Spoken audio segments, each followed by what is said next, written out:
Okay, welcome to Base Case 013, title Effortless Mastery. Summer's coming up for me, and it's time to make my resolutions like most college professors and music students. And the resolutions involve being a better player. I'm working on a recital for the fall, and I've mapped out the pieces and how I'm going to practice them. But it's a good time to think about psychological approaches to music. Players, students are always coming up to me or texting, emailing me, asking me about books. Usually they want titles of books with jazz licks or jazz bass lines or jazz theory. And I've got several titles of those that work really well. And several years ago, a student assistant and I compiled a book with licks, voicings, and heads that worked with the combo class. I still use it too. There's hundreds of books on bass lines and licks and patterns and theories and more. You've got to sift through them. Like I was telling one student recently, most of them are good and useful. They all have something good and useful. Many are a bit long and are complicated for many students. Sometimes they're too complicated for me. Walking a B-flat blues bass line, I don't think should involve 100 pages of discourse. In a later episode, I'll give the title to books that can help with jazz theory and music theory in general. But in this episode and some subsequent episodes, I'm going to talk about books that make you think about what you're doing as a player. We as musicians, we get caught up in the idea of getting better, and we should, because we all want to advance our playing. We all want to get better at what we're doing. But we get locked into the idea that all progress is made with the instrument in hand. Think about that the idea that to get better, I have to practice, and you do. But it's not always about getting the instrument in your hand and practicing. There's some other things involved.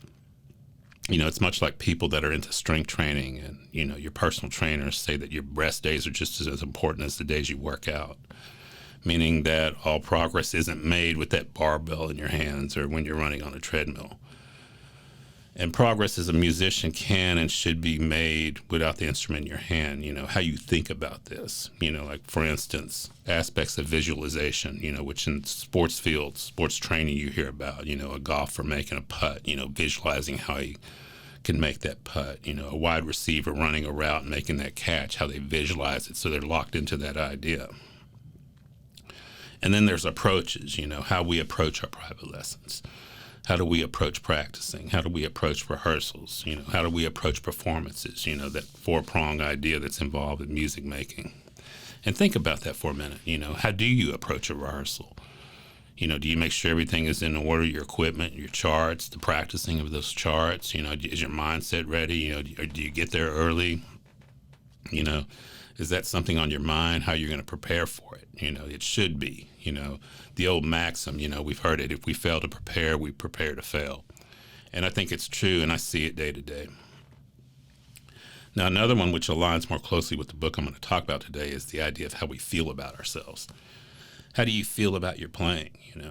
That influences our playing. If we don't like our playing, if we don't feel good about our playing, maybe I should use the word positive. If we don't feel positive about our playing, or positive about yourself as a musician, you're likely not going to play to your potential. If you're thinking, hey, I don't really play this very well, or, playing with these guys make me nervous, then you're not going to play to your potential because there's too much in the way. There's too much mental baggage in the way.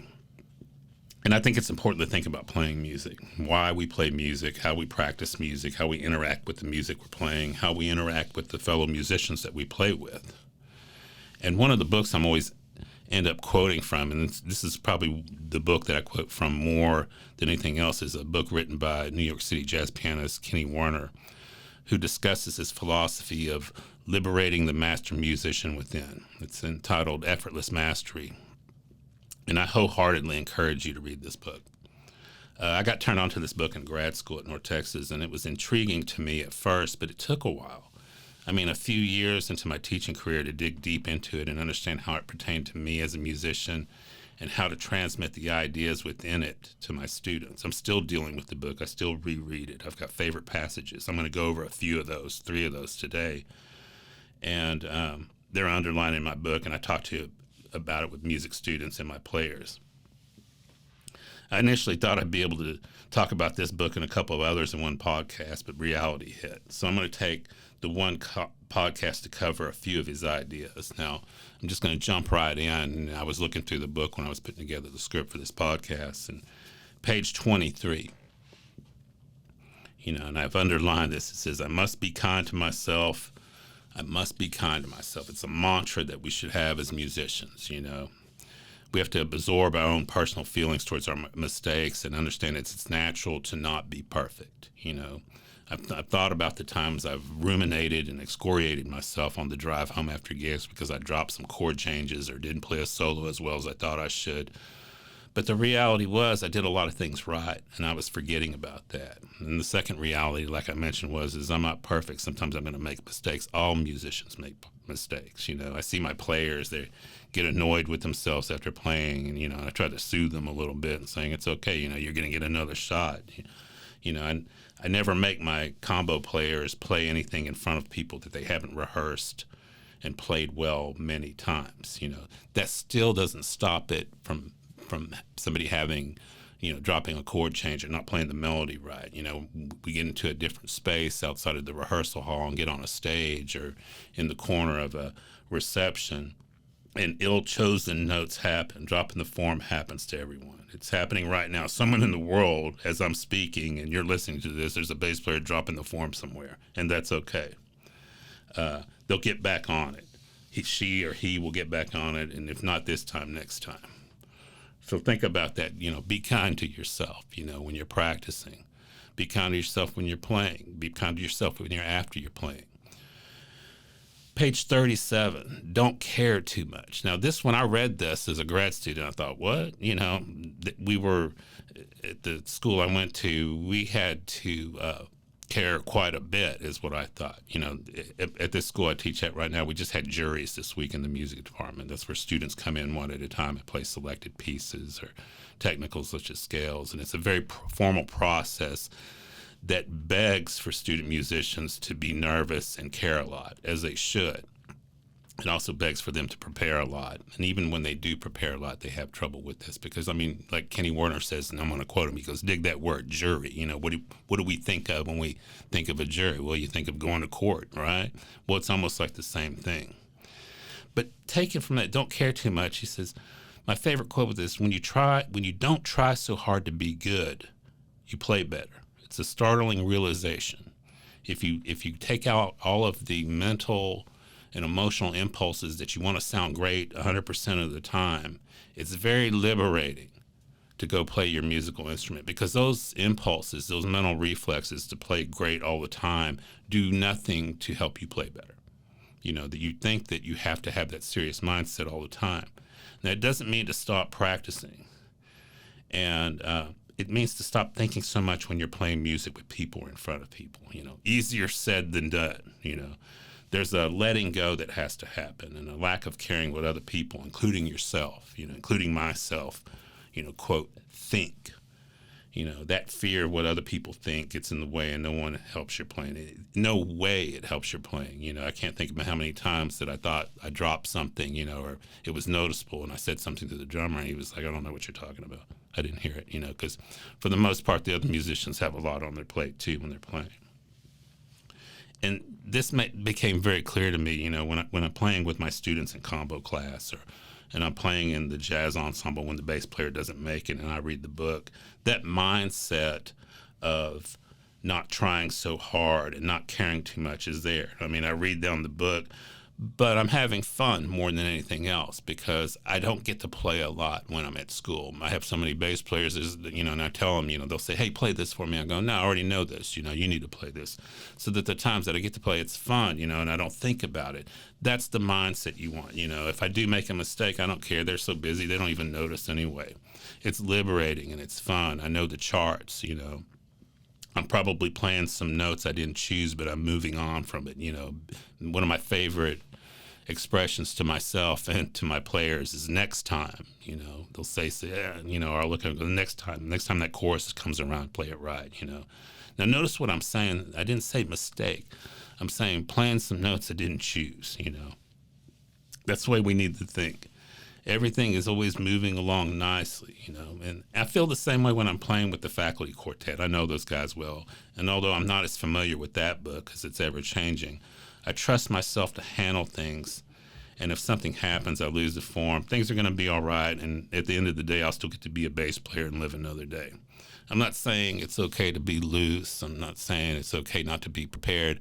I'm saying you need to be prepared and you need to have a mindset that you want to do well. But if you make mistakes, let it go. They tell you that you hear that in sports, that when those field goal kickers miss one, they try to tell them to erase that from their mind because they're going to have another chance to do it again. They can't be living in the past at that point. And we have to have this true acceptance of ourselves. That's Kenny's words. He says the true acceptance of ourselves is present. And when that is present, the fear of failure will be gone. And it's hard to get there. You have to let go.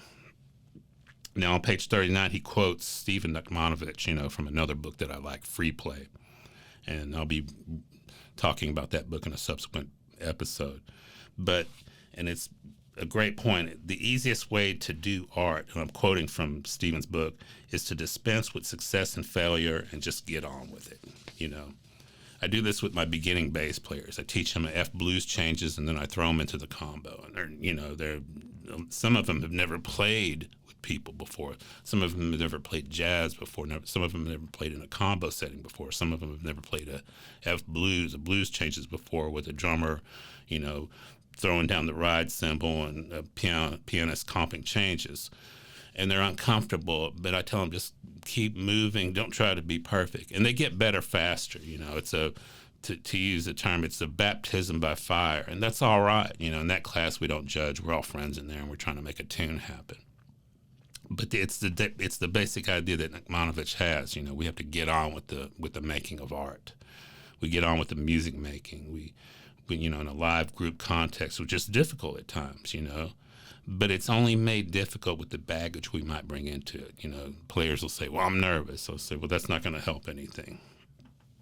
Now, those are 3 points out of Kenny's book, which is somewhat of a lengthy book, and I'm going to be doing this over a couple of episodes. But think about these points I've made. The first one, be kind to yourselves, Think about that. You made a mistake. That's okay. Find a way not to make a mistake next time, but you might make it again. That's okay too. But you're probably doing a lot of things right in your playing. The second one, don't care too much, meaning, and I like to interpret that as don't care too much. Don't be thinking about what other people think. They probably don't care about you anyway. They don't care how you're playing.